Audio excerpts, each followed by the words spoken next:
આજે આપણે સંખ્યાઓ વિશે માહિતી મેળવીએ.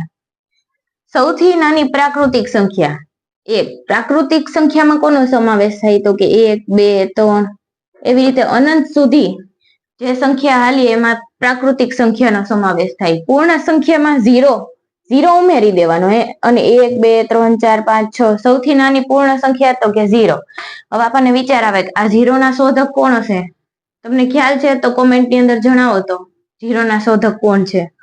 વિશિષ્ટ સંખ્યા 1. સૌથી નાની વિભાજ્ય સંખ્યા 4. ટેટ ની અંદર મોસ્ટ ઓફ આ પ્રશ્ન હોય છે. સૌથી નાની અવિભાજ્ય સંખ્યા 2. એક માત્ર બેકી અવિભાજ્ય સંખ્યા 2. સૌથી નાની એકી અવિભાજ્ય સંખ્યા 3. સૌથી નાની વિભાજ્ય સંખ્યા 4. હવે 0 ના શોધક કોણ હતા એ મને જરૂરથી જણાવજો, નહીતર હું તમને નેક્સ્ટ વિડીયોની અંદર 0 ના શોધક કહીશ.